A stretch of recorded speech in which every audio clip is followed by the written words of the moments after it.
Students, welcome to व्यासपीठ। आज इस लेक्चर में हम सेकंड पार्ट करेंगे सैलरी का, जिसमें अलाउंसेस आता है for the assessment year 20 and 21। So let start with this topic. Now what is allowances? भत्ते, हिंदी में अलाउंसेस को कहा जाता है भत्ते। अलाउंसेस होते क्या है? तो सपोज करते हैं कि आप किसी एक कंपनी में जॉब करते हैं। Suppose you work in A limited company, और कंपनी आपको for official work out of station भेजती है। Out of station, out of station means suppose आप अगर जोधपुर में तो आपको जयपुर भेजा या दिल्ली भेजा गया या बॉम्बे भेजा गया, तो अब उस केस में there are some expenses which you have to incurred, जैसे बस या ट्रेन का टिकट है, होटल के चार्जेस हैं जहाँ आपको रहना पड़ेगा, लंच डिनर का एक्सपेंसेस है। क्या वो आप अपनी जेब से करेंगे? नहीं ना। तो उसका आपको एक्सपेंस कौन देगा? That is employer. ये तो हुआ आपकी ऑफिस ड्यूटी के लिए। अब सपोज आपके बच्चे पढ़ते हैं स्कूल में, उसके लिए आपको फीस एक्सपेंसेस एम्प्लॉयर पे करता है पर मंथ।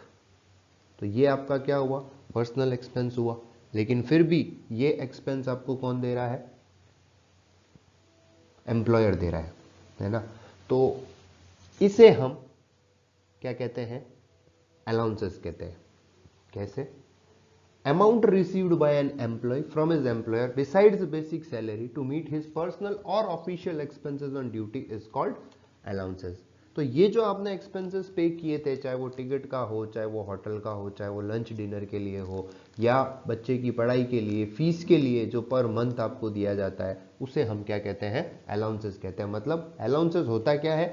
बेसिक सैलरी के अलावा जो एम्प्लॉय को हर महीने कैश में दिया जाता है, उसे हम अलाउंस कहते हैं। Allowance is always in cash. हमेशा किस में होते हैं? कैश में होते हैं। Now from the point of view of income tax, allowances are of 3 types.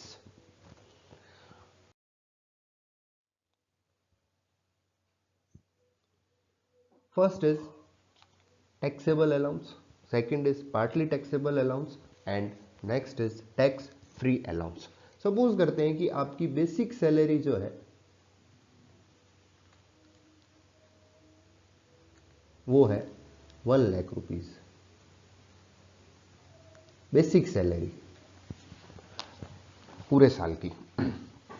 Now taxable allowance, partly taxable allowance और टैक्स फ्री अलाउंस का क्या मतलब होता है? Taxable allowance, taxable allowance are those allowance which are fully added to the basic salary. मतलब कि जो fully add किया जाता है आपकी बेसिक सैलरी में। आपको अगर एक ऐसा अलाउंस मिलता है जो कि फुल्ली टैक्सेबल है, टैक्सेबल अलाउंस, फुल्ली टैक्सेबल भी बोल सकते हैं, जो फुल्ली टैक्सेबल अलाउंस है तो वो पूरा यहाँ पर ऐड किया जाएगा। तो सपोज आपको मिलता है डियरनेस अलाउंस, ये भी मैं आगे एक्सप्लेन करूंगा।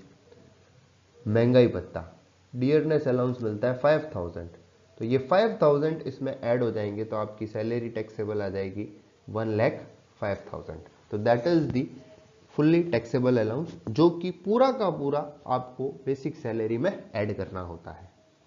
Second is partly taxable allowance. Partly taxable allowance का मतलब होता है कि उस अलाउंस का कुछ पार्ट जो होगा वो आपकी सैलरी में ऐड होगा। अगर आपकी बेसिक सैलरी 1 लाख है और आपको कोई अलाउंस मिलता है, जैसे कि हाउस रेंट अलाउंस मिलता है, HRA, सपोज 10,000 रुपये मिलता है, तो इस 10,000 का कुछ पार्ट तो होगा टैक्सेबल और कुछ पार्ट होगा टैक्स फ्री। इसलिए इसका नाम क्या है? Partly taxable allowance. अब कितना पार्ट टैक्स फ्री होगा और कितना टैक्सेबल होगा, ये इनकम टैक्स एक्ट में डिफाइन किया गया है, जो मैं आपको नेक्स्ट लेक्चर में एक्सप्लेन करूंगा कि पार्टली टैक्सेबल अलाउंसेस जो हैं वो कितना पार्ट टैक्स फ्री होगा और कितना टैक्सेबल होगा वो फिक्स है। नाउ टैक्स फ्री अलाउंस, ये सारे अलाउंसेस जो होते हैं वो टैक्स फ्री होते हैं, इसका कोई भी पार्ट बेसिक सैलरी में ऐड नहीं किया जाता है। सपोज आपकी अगर बेसिक सैलरी 1 लाख है और आपको यूएनओ से कोई अलाउंस मिलता है सपोज 10,000, तो ये 10,000 यहाँ ऐड नहीं होगा और आपकी सैलरी 1 लाख ही रहेगी। तो टैक्सेबल जो पूरा का पूरा सैलरी बेसिक सैलरी में ऐड होता है, पार्टली टैक्सेबल जिसका कुछ पार्ट ऐड होगा कुछ पार्ट नहीं होगा, वो पार्ट कैलकुलेशन फिक्स रहेगी, और टैक्स फ्री जो कभी ऐड नहीं होता है। अब कौन कौन से अलाउंसेस टैक्सेबल में आते हैं, कौन कौन से पार्टली टैक्सेबल में आते हैं और कौन कौन से टैक्स फ्री अलाउंसेस आते हैं। तो सबसे पहले है टैक्सेबल अलाउंस। टैक्सेबल अलाउंस में सबसे पहला आता है डियरनेस अलाउंस, दैट इज महंगाई भत्ता। फर्स्ट इज डियरनेस अलाउंस, महंगाई भत्ता या डियरनेस पे। अब डियरनेस अलाउंस और डियरनेस पे में ये डिफरेंस होता है कि डियरनेस अलाउंस को हमें देखना होता है कि अंडर टर्म्स ऑफ एम्प्लॉयमेंट है या नहीं है, जबकि डियरनेस पे जो होता है ये डियरनेस पे always under terms of employment, हमेशा अंडर टर्म्स ऑफ एम्प्लॉयमेंट में ही माना जाता है। Second is city compensatory allowance, fix medical allowance, tiffin allowance lunch के लिए डिनर के लिए, सर्वेंट अलाउंस सर्वेंट रखने के लिए, warden proctor allowance, deputation allowance, over time allowance and project allowance. These are the fully taxable allowance which are fully added to basic salary of an employ.